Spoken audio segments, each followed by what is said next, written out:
nhớ trong tan trôi trong sách trên đây àแต่nó cứ cho bé lồng xe có sự nhớ trâu cái chồng rồi nhớ trâu cái chồng là chuột à hay tia trồng phơi là có trắng nhà chỉ biết sang mấy ai dạ nhưng đại bé sẽ có để nó là cho trồng phơi tôi trồng bé tê ba chè xe nó là tên nó à tên xe nó tôi trồng bé tê ba chè nè xe đó xe nè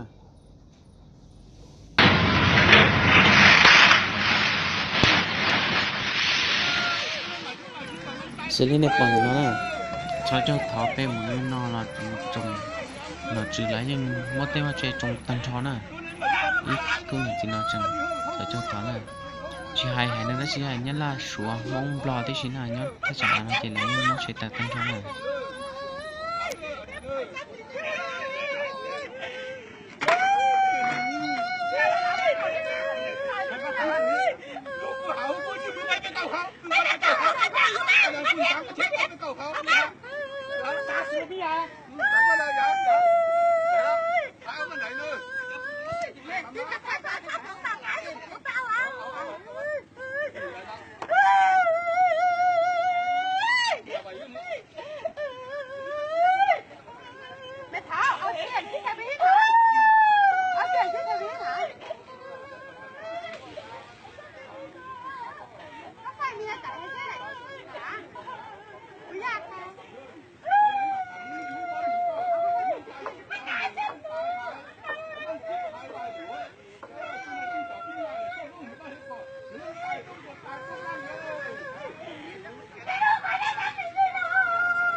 เอามันซื้อเลยเดี๋ยวก็คอยเบิ่งดูมือใดจะได้เงินได้คำนี่นะใช่เบิ่งซื้อเบิ่งหน้าก็คักแด่ผู้นี้แหละสั่งนะถามดูแม่คัดถึงผู้นี้ที่ไปหาแต่พ่อกันแม่สายแก้ววิไลไอ้เพิ่งกระบอกเบ้าน้ำเนี่ยคือไอ้บงสามาเพิ่งกระบอกเบ้านี่ไอ้ก็รายงานเบิ่งแต่สั้นเพิ่นเด้อโอ้ดาวเนี่ยพุ่นมาคู่พ่อแม่ประชาชนเนี่ยมือใดชี้ได้เงินเขามาสร้างมาจ่ายที่นี่นะเขาที่ประชาชนทับขอนะสภาเขาก็ยังขอนะทิศเท่าเทียมกับแขนนะเขายังโทรหายสมบันดีหักกระเจ้าให้สมบันดีมาพายปืนคู่พ่อแม่ประชาชนเนี่ยยังเพื่อนไม่ให้ยุบอยู่แล้วนะหมื่นเว้ยรถอันนี้ไปจับโจร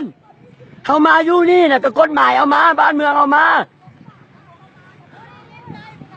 เบิ่งเอา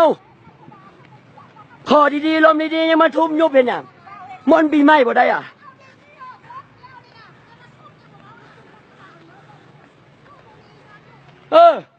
ก็ลารถกูนะโอ๊ต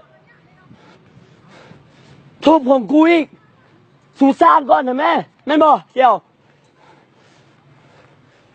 ทำร้ายประชาชนเจ้าหน้าที่ทำร้ายประชาชนเจ้านายกับลูกบ้านนั่นบอกกับเป็นประชาชนเป็นเจ้าหน้าที่จะมาทำร้ายประชาชนแบบนี้พวกเจ้ามีส่วนแดงยังพวกเจ้าจะมาให้แบบนี้ไม่ว่าพวกเจ้ามาพวกเจ้ามีส่วนแดงยังพวกเจ้าจะมาให้แบบนี้ต้องค่อยเดือดค่อยจะบอกค่อยเห็นนะพวกไม่ประสงค์ประหารไม่ประสงค์มันคืออะไรนะอายการนะแม่มาที่แม่อายการเข้ามาคนละเข้ามาเถอะเข้ามานี่เข้ามาค่อยบนไม่รออะไรจังเย็นนั่นเอง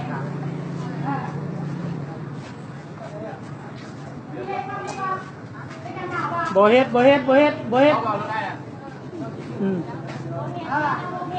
ข้าใจคนเอาไปใส่หน้ามาหมดแต่ในนี้ค่อยอดแต่มาบ้าเพราะว่าตั้งแบบนี้ค่อยมีอาการแต่เย็นๆนะป้าแล้วมีอะไรบ้างกันให้มันกดก่อนบางคนที่ยากเราบ้างกันที่นี่อะไรยากเราบ้างกันที่นี่ถ้ามาเตะตอนแบบนี้ก็เป็นเครื่องไฟแล้วก็เป็นเครื่องเราเครื่องห้องกินก็มาเศร้าแล้วมาก่อนเข้ามาไหมบางเข้ามา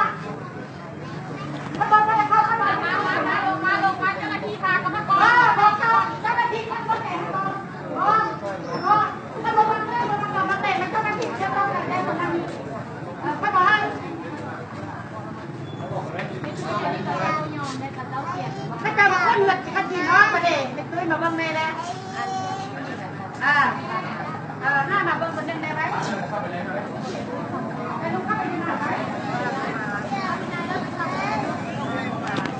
มดแกเอาหรอ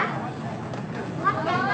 ยังว่านี่ไหลฟ้ากับมังกรเข้ามาในบ่ไม่ต้องเข้ามาใช่ไหมเอาในฟ้าใจเย็นๆใจเย็นๆแล้วนี่เอากันจะไปฟ้าไปเบ้ากันเพื่อนนั่นบอกไปเจ้าหน้าที่จับไปก่อนจับเนี่ยรถเจ้าสมาจับเบาๆแล้วจับค่อยเลยจับจับไปลุงให้จับไปรถไปเข้าคุก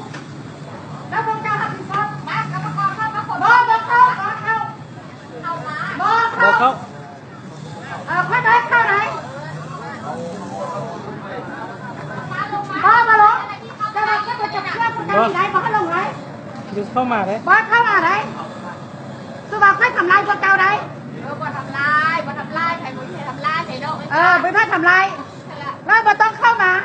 บ่เป็นเครื่องเราเป็นแต่แค่นั้นนึงบ่เป็นของเรานะของเขานะที่เข้าไปเห็นยังไอ้แหละอายการมาจะเข้าบ้านเข้าวัดแต่ตรงบ่บางคนสุบอกให้ผ่านไหนสุบอกไหนจะบอกให้ผ่านเราให้ผิดไหน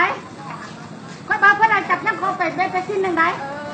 อันนี้เป็นของเขาไหนบ่เป็นของบ่เป็นของมันบ่ซาจะโทนพอข่อยมาข่อยสิลงเบ้านำเราเบิ่งแค่จังได๋แล้วขึ้นเมื่อเราไปเบ้านะก็พกไปบ่เลี้ยงบ่หยังเอาไปเอามาข่อยมาแท้ก็ลูก